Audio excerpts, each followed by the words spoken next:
Alright, welcome back to my YouTube channel. I'm Andy's Vlog. Ito, mga kaibigan, talagang ayaw hong tigilan ng ating mga mahal na taga-subaybay itong mga galawan ho nitong kasalukuyang vice presidente na si Sara Duterte. Marami hong naghahanap at nagtatanong, nasaan si Sara Duterte?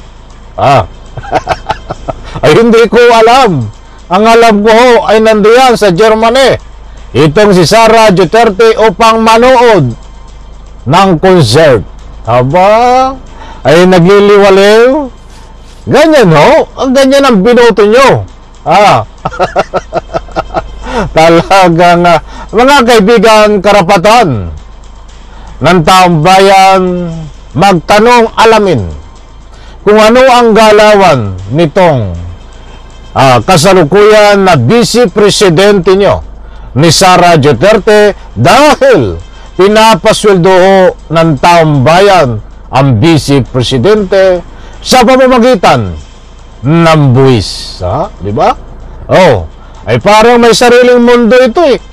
Si Sara Duterte, parang kanya ang Republika ng Pilipinas, walang pakialam sa taong bayan. Basta't magkapanood lang ng concert diyan sa Germany. Ba? Kung matatandaan niyo ho at magugunita, si Sara Duterte, kasagsagan ng bagyo na si Karina, ay lumabas ng bansa kasama di umano ang kanyang pamilya. Tumulak ko dyan sa Germany. Sabi nga ng iba ay nagtatago at nagpapalipas ng sama ng loob dahil sa nagawang kapalpakan. Hindi nga napatalsik, nabigo, napatalsikin sa pamamagitan ng video na peking pulburon video ng kasalukuyang Pangulong Bongbong Marcos. Mantakin mo, nagpalapas ng peking video. So ano nangyari? Pumalpak, nabigo, napatalsikin, agawin diyan sa Malacanang. Ang titulo ng pagiging presidente, kasi umaasa nga naman. Bakit nyo ito pinaasa? Lalo na kayong mga DD shit vlogger. Bakit nyo pinaasa si Sara Duterte na upo bilang presidente sa araw ng SONA? Kaya nga nagdeclare siya at hindi umattend diyan sa SONA dahil siya daw ay designated survivor. Ang buong akala niya ay magtatagumpay sila dito sa peking video na pinalabas ng kampo nila. Ay siyempre, ang tinuturong utak dyan ay walang iba. Ay alam na alam po natin. Shoutout Digong. Kumusta ka na? Nandiyan na kay Sisi. Shoutout Sara Duterte. At bakit kayo nabigo? Bakit ka nasaktan? Ba't mga kaibigan, ito ang bigyan po natin ng highlight. Binasag na ho ang katahimikan. Dati ito no comment to eh. Sa West Philippine Sea, no comment. Basta pagdating ho sa interes ng bayan, kapaki-pakinabang ng taong bayan, ito hong si Sara Duterte ay no comment. Talagang kita nyo, inaalipusta at inaagaw na ang West Philippine Sea, no comment. But dito nag-comment na siya, mga kaibigan. Ay pagkakibuloy, mabilis pa sa alas 4 yan, magko-comment si Sara Duterte. Diba ba? Ito, may bago po siyang comment. Binasag ang kanyang katahimikan. Ito mga kaibigan, gusto ko pong ibahagi sa inyo. Itong artikulong ito, mainit-init pa na balita. At heto, saan ba galing ito? Titingnan po natin. Buhat sa DC. Naliha? Buhat sa DC Excel News. Ito po, at bigyan po natin ng highlight itong artikulong ito. Bibigyan po natin ng kaunting komentaryo. Nandiyan sa screen. Babasahin ko po ang nilalaman nito.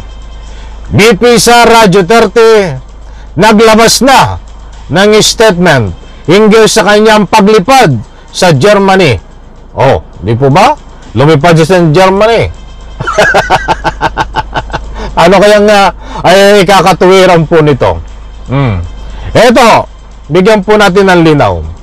Binasag na ni Vice President Sara Duterte ang kanyang katahimikan sa paglipad nito kahapon patungong Germany. Aba, talagang matindi, no? Talagang binasag ang katahimikan. Oo nga eh. Ito laging tulala ko. Laging no comment. Itong si Sara Duterte, itong vice presidente nyo, tulala sa hangin. Laging nananaginip ng gising. Ba't ngayon ay binasag ng katahimikan? Ang matindi, mga kaibigan, ay hindi ko alam kung matutuwa kayo dito sa pagbasag niya ng katahimikan. Hindi ko alam kung magagalit kayo, matutuwa, maiinis. Ay hindi po ito fake news. Mayroon po tayong basihan. Katulad nga po ng pinakita ko po sa inyo sa screen. Para maunawaan nyo. Ito. Ayon kay VP Sara, personal trip niya ang kanyang pamilya ang nasabing biyahe. Yun, personal trip. So mabuti at inamin ho. Personal trip po, mga kaibigan, kasama ang kanyang pamilya. Nagliliwalil, di ba? But dito ho, mga kaibigan, ito, hindi ko alam kung magugustuhan nyo po ito. Itong mga banat ni Sara Duterte. Talagang, eto, mga kaibigan, nandiyan po, ipapakita ko sa screen. Ito pa ang sabi niya. Nasaan na? Sandali, hanapin ko, ha? Eto, mga kaibigan, ay merong gusto siyang ipatid sa taong bayan. Eto, pinasalamatan din ni VP Sara ang publiko sa pangunawa nito sa privacy ng kanilang pamilya. Aba, mayroon pong pinapahiwatig, may pinapabot sa inyo, sa atin, ang Vice Presidente na pinasasalamatan din ni VP Sara ang publiko sa pag-unawa nito sa privacy ng kanilang pamilya. Ulitin ko po sa puntong iyon. Parang masakit sa tayong pakinggan eh. Pinasalamatan din ni VP Sara ang publiko sa pag-unawa nito sa privacy ng kanilang pamilya. Anak ng katakot-takot, baling itapon itong cellphone na ito. Useless ang laman. Pinasalamatan ng publiko? Diyos ko po, Rodre. Ano kayang klaseng vice presidente? Alam mo kung bakit, mga kaibigan? Ang ini-inspect ni Sara Duterte, nagbubuhat ng sariling bangko. Dahil sinasabi niya, pinasasalamatan niya ang publiko sa pangunawa. Ibig sabihin, naunawaan mo. Naunawaan ng aking taga-subaybay. Naunawaan ko ang kanyang travel, mga kaibigan. Ang kanyang privacy sa kanyang pag-travel. Ikaw na nagsasabi niyan, Sara Duterte. Ito ang gusto kong ipunto, mga kaibigan. Kaya sinasabi ko, nagbubuhat ng sariling bangko. Tanungin ko muna kayo, mga mahal kong taga-subaybay. Pera ang tagasunod ni Sara Duterte. Nauunawaan niyo po ba itong si Sara Duterte dito sa kanyang pag-alis, pag-travel, papuntang Germany, itong kasagsagan ng bagyo. Imbes na nandito sa Republika ng Pilipinas upang gabayan tayo dahil marami ang biktima ng bagyo. Para magsilbi. Ito na ang pagkakataon para tulungan ng ating kababayan na nanghihingi ng tulong. Ba't ang sagot niya? Ay nagbubuhat siya ng sariling bangko. Nauunawaan daw po natin siya. Diyos ko po, hindi kita naunawaan. Huwag mo kaming idamay sa kalukuhan mo. Sara Duterte, Mga kaibigan, mga mahal kong taga-subaybay, naunawaan mo po ba ito? Si Sara Duterte? Ay dahil sabi niya, nagpapasalamat siya sa pangunawa ng publiko. Diyos mo, huwag mo kumang idamay sa kalokohan mo, Sara Duterte. Binibilog mo ang ulo ng taong bayan, maaaring naunawaan ka ng iyong mga tagasunod na ilang piraso. At yung iba ay tumiwalag daw sa inyo. Ba't kami sinisigurado ko sa iyo at aking mga mahal na taga-subaybay, hindi ko pinapangunahan yan. Hindi ka naunawaan.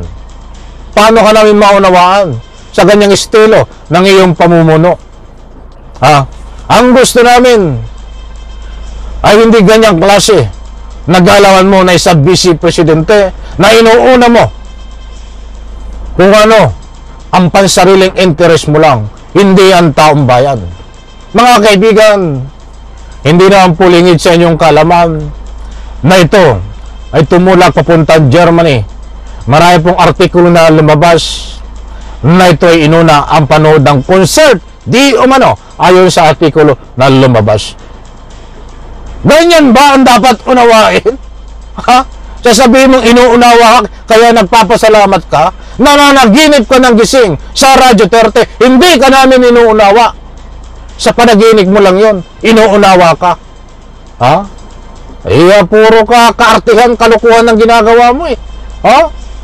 Ay mga kaibigan, alam ko, gising na po tayo sa katotohanan. Hanggat maaga pa ay alam ko, ay nakakapag-isip na po kayo. Huwag na po nating bigyan ng anumang suporta ito. Kung ito may humingi po sa inyo ng tulong bilang suporta, bagamat malayo pang eleksyon, huwag po natin bigyan ng puwang ito. Kung ano man ang susunod na posisyon dito sa Republika ng Pilipinas, kung ito ay tatakbo ng pagiging presidente, kawawa po ang ating Republika ng Pilipinas. Kawawa ang taong bayan. Mas importante po sa kanya ang kanyang sariling kaligayahan, sariling interes, hindi po ang tunay at tapat na pagsilbi sa ating Republika ng Pilipinas. Kita nyo, uulitin ko, naunawaan daw po natin siya. Paano ka namin maunawaan? Nagpapasalamat ka pa? Nagbuhugas kamay ka? Diyos ko po, Rode, nananaginip ka ng gising, Sara Duterte. Huwag mo kaming idamay. Huwag mo sabihin na salamat sa pangunawa publiko. Hindi ka kinikilabutan sa sinasabi mo. Nag-iimbento ka ng sasabihin mo. Salamat sa pangunawa ng publiko. Hindi ka namin naunawaan dahil hindi maganda ang iyong galawan. Maunawaan ka namin. Kung ang ginagawa mo, nagsisilbi ka ng tunay at tapat sa Republika ng Pilipinas ay hindi Okay, alright mga kaibigan, alam ko nakuha nyo ang gusto kong ipunto. Maraming salamat, pagpalain po tayong lahat. Pasensya na po sa aking background, wala po ako doon sa aking mini studio. Nandito po ako sa aking simpleng sasakyan. Maraming salamat po. Isang like ko sa video na ito. Diyan po sa comment section. Huwag po kayong matakot magbigay ng anuman public opinion. Bye-bye, palakpakan.